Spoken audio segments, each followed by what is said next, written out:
My girlfriend pulled me aside before the annual board reception. "Stay quiet tonight, these people matter." I nodded and stepped back. When the guest of honor arrived, she didn't even glance at my girlfriend. She walked straight toward me, paused for a second, and said something that shifted the entire room. "I'm 35, been with my girlfriend for 4 years. We met through mutual friends at a charity fundraiser where she was working the room like a pro, and I was there because my buddy dragged me along. She's in corporate law at one of those big downtown firms where everyone wears $1,000 suits and talks about billable hours. I do graphic design, freelance mostly, which means I work from home in sweatpants and answer to no one but my clients. The first year was good. She liked that I was creative and didn't fit the corporate mold. I liked that she was driven and had her life together. But somewhere around year 2, things started shifting. She began commenting on my clothes when we went to her work events. Then it was my conversation topics. Then it was just general suggestions about how I should present myself around her colleagues. By year 3, I wasn't her boyfriend anymore. I was her accessory, the quirky, creative guy she could trot out at parties, but only if I stayed in my lane and didn't embarrass her. I noticed it gradually, like watching paint peel. She'd grip my arm a little too hard when I started telling a story. She'd change the subject when I mentioned my work. She'd introduce me with less and less enthusiasm until it became just, "This is my boyfriend," with no elaboration. I should have left. Looking back, the signs were flashing neon. But you know how it is when you're in it. You make excuses. You tell yourself it's just stress from her job. You convince yourself that love means compromise, even when the compromise is your entire personality. Last month, she told me about the annual board reception her firm was hosting. Huge deal, apparently. Partners, clients, some guest of honor who was a big name in corporate circles. She'd been stressed about it for weeks, planning her outfit, rehearsing talking points, strategizing who she needed to network with. 2 days before the event, we were having dinner at her place when she brought it up again. "I need you to understand how important Friday night is," she said, not looking up from her salad. "This could make or break my partnership track." "I get it," I said. "You've mentioned it." "I'm serious. The guest of honor is going to be there. She sits on the board of 3 Fortune 500 companies. Having her notice me could change everything." "Okay, what do you need from me?" She finally looked at me. "I need you to be on your best behavior. Dress appropriately. Don't talk about your work unless someone specifically asks. And please, please, don't try to be funny." "I'm not allowed to have a personality?" "That's not what I said." "It's what you meant." She sighed, that exasperated sound she'd been making more and more lately. "Can you just do this for me? One night. That's all I'm asking." I should have said no. Should have told her that if she was embarrassed by who I was, we had bigger problems. But I didn't. I just nodded and finished my dinner in silence. The night of the reception, I put on the suit she'd picked out. Charcoal gray, crisp white shirt, burgundy tie. I looked like every other guy who'd be at that event, which was probably the point. She inspected me when I came out of the bedroom, adjusting my collar and smoothing my lapels like I was a mannequin. "Remember what we talked about?" she said as we headed out. "Stay quiet and look pretty. Got it. Don't be like that." We took a car service to the hotel. The entire ride she was on her phone, texting colleagues and checking the guest list. She didn't say a word to me until we pulled up to the entrance. The reception was in a massive ballroom with floor-to-ceiling windows overlooking the city, chandeliers, ice sculptures, waiters circulating with champagne and hors d'oeuvres. Classical music played softly in the background. It was the kind of event where everyone looked important and acted like they'd rather be anywhere else. My girlfriend went into full networking mode the second we walked in. She worked the room with precision, stopping to chat with partners, laughing at unfunny jokes, touching people's arms in that calculated way that's supposed to seem genuine. I followed a few steps behind, smiling when appropriate, shaking hands when introduced, saying as little as possible. About 30 minutes in, she pulled me aside near the bar. Her smile vanished the second we were out of earshot. "Stay quiet tonight," she said, voice low and urgent. "These people matter." I haven't said anything. Good. Keep it that way. The guest of honor should be arriving soon, and I need to make the right impression. What do you want me to do? Just stand back, look supportive. Don't insert yourself into conversations. I felt something cold settle in my chest. You want me to be invisible? I want you to be aware of the situation. This isn't about you. It never is.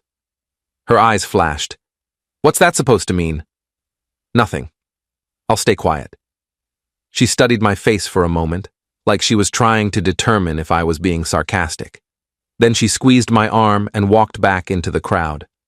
I grabbed a whiskey from the bar and found a spot near the windows where I could watch without being noticed.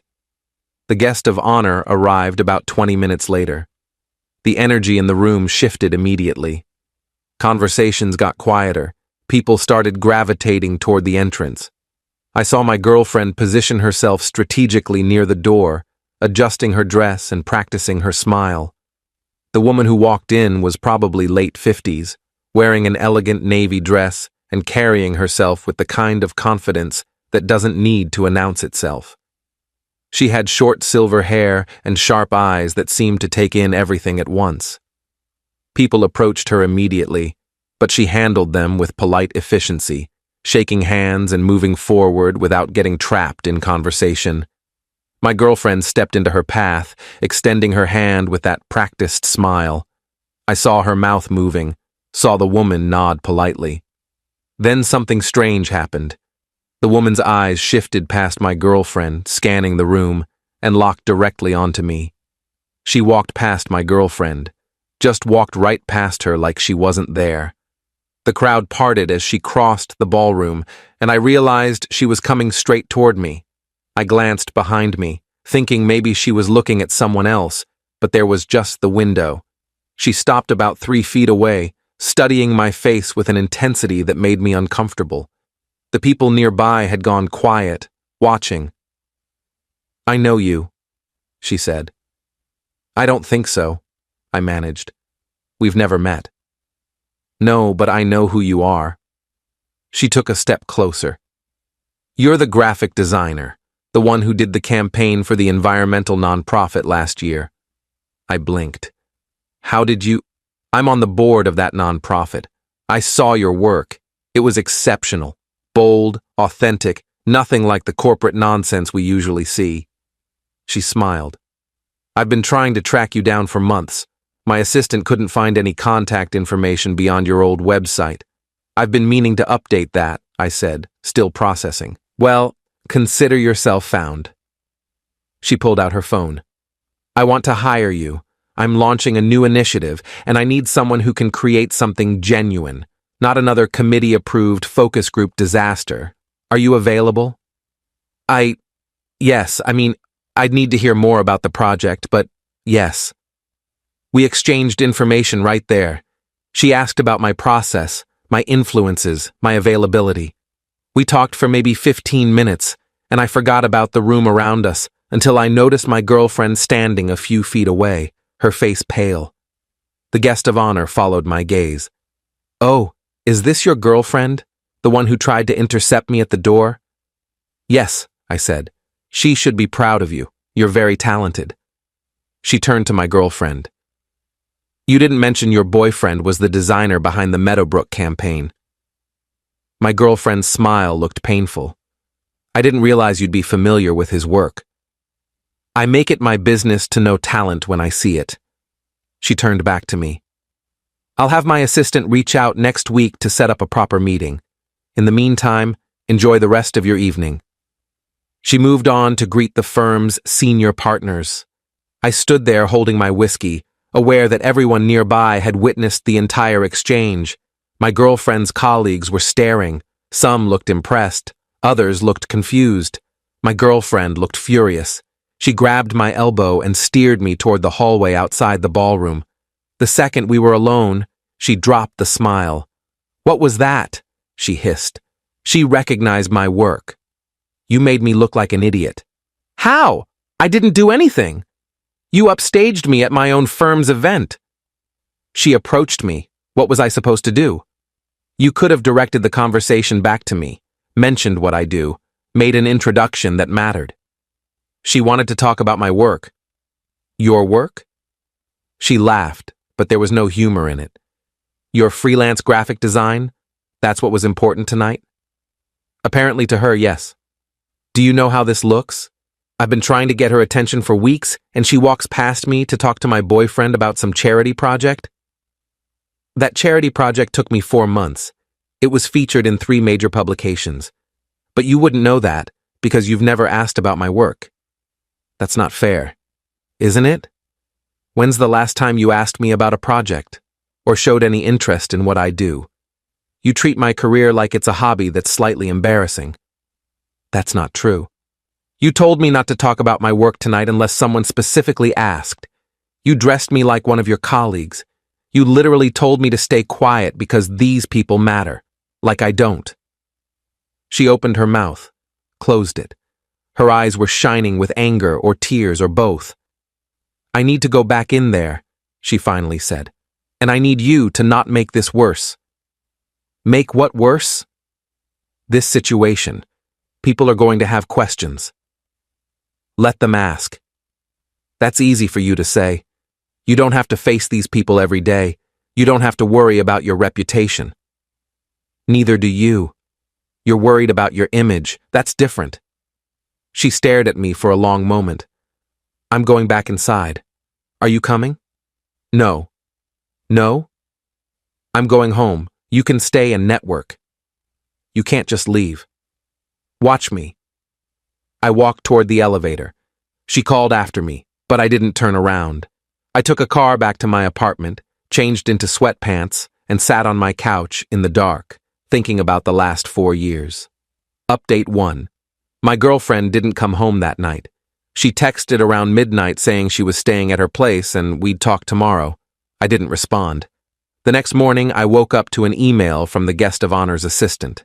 They wanted to schedule a video call for Monday to discuss the project in detail. The scope was bigger than I'd expected, a full rebrand for a new foundation, plus ongoing creative direction, the kind of project that could change the trajectory of my career. I was still processing that when my girlfriend showed up at my apartment around 10 a.m. She looked tired, like she hadn't slept. She came in without being invited and sat on my couch. We need to talk, she said. Okay. Last night was a disaster. For you, maybe. She looked up sharply. What's that supposed to mean? I got offered a major project from someone who actually respects my work. Seems like a pretty good night from where I'm sitting. While humiliating me in front of my entire firm. I didn't humiliate you. You humiliated yourself by treating me like I was someone you needed to manage instead of someone you're supposed to support. I was trying to help you navigate that environment. I don't need help navigating. I need a girlfriend who's proud of me. I am proud of you. Are you? Because you've spent 4 years trying to minimize who I am, making me smaller so you can look bigger. She was quiet for a long moment. That's not what I was doing. Then what were you doing? I was trying to protect you. Those environments can be cutthroat. I didn't want you to get hurt. By doing what? Having a conversation? Being myself? The only one who's hurt me in this relationship is you. Her face crumpled. That's not fair. You know what's not fair? Being told to stay quiet because the people around you matter more than I do. Being dressed up like a doll because my actual style is embarrassing.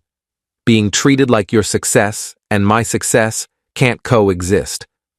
I never said that. You didn't have to. You showed me every time you changed the subject when I talked about my work. Every time you introduced me as just your boyfriend with no elaboration. Every time you acted like my career was something to tolerate rather than celebrate. She was crying now, but I felt numb. What do you want me to say? I don't want you to say anything. I want you to leave. You're breaking up with me? I'm making space for both of us to figure out who we are without each other. That's the same thing. Then yes, I'm breaking up with you. She stood up, wiping her eyes. This is because of last night. Because she noticed you and not me. No. This is because of the last 4 years. Last night just made it impossible to ignore anymore. She left without another word. I heard her crying in the hallway, but I didn't go after her. I sat on my couch and felt relieved, which told me everything I needed to know. Update 2. The video call on Monday went better than I could have imagined. The guest of honor, I'll call her M, was direct and enthusiastic about the project. She wanted something bold, something that would cut through the noise of typical nonprofit marketing. She'd seen my work for the environmental charity and loved that I hadn't played it safe. I'm tired of committees and consensus, she said. I want a singular vision. Can you give me that? Yes, I said, without hesitation. We talked for over an hour about concepts, timelines, budgets. By the end of the call, I had a signed contract for more money than I'd made in the last 2 years combined. She also mentioned she'd be introducing me to other boards she sat on, if I was interested. I know talent when I see it, she said, and I know how to recognize when someone's been underestimated. Don't let anyone make you smaller than you are. I thought about my ex-girlfriend and nodded. Over the next few weeks, word spread about the project. Other organizations started reaching out. My inbox filled with opportunities I would have killed for a year ago. I updated my website, raised my rates, started being more selective about clients. For the first time in years, I felt like I was building something real. My ex texted occasionally, first with apologies, then with questions about whether we could talk, then with updates about her life that I didn't respond to. I finally blocked her number after she showed up at my apartment one evening, drunk and crying about how she'd made a mistake. I just wanted you to fit in, she said through the door. I thought I was helping. I don't need to fit in, I said. I needed you to believe in me. She left. I heard from a mutual friend later that she'd told people we broke up because I was too focused on my career. The irony wasn't lost on me. Update 3. 3 months after the reception, M invited me to lunch. She wanted to discuss expanding our working relationship, but she also wanted to tell me something. I knew exactly who you were when I walked into that room, she said. I'd already decided I wanted to hire you. But when I saw your girlfriend trying to position herself to intercept me, I got curious. Curious how? About what kind of person would date someone with your talent and then try to keep you in the background. So I walked straight to you instead, wanted to see how she'd react. I set down my fork. You did that on purpose? I did. And I'm not sorry. That woman was never going to appreciate you. She was too busy building herself up to notice she was tearing you down. You could have just hired me normally. I could have. But you needed to see what it looked like when someone valued your work. Sometimes we get so used to being diminished that we forget what respect feels like. She was right. I'd spent 4 years accepting scraps of support, convincing myself that my ex's tolerance was the same as pride. One conversation with someone who actually respected my work had shattered that illusion completely. Thank you, I said. Don't thank me. Just keep doing what you're doing. And next time someone tries to make you quiet, walk away sooner. Final update. It's been 8 months since that reception. The foundation rebrand launched last month to significant media attention. I've been interviewed by design publications, invited to speak at conferences, offered more work than I can reasonably take. My calendar is booked through next year, and I'm finally making the kind of money that matches my skill level. I ran into my ex a few weeks ago at a coffee shop. She looked good, put together as always. She congratulated me on the foundation project, said she'd seen the coverage.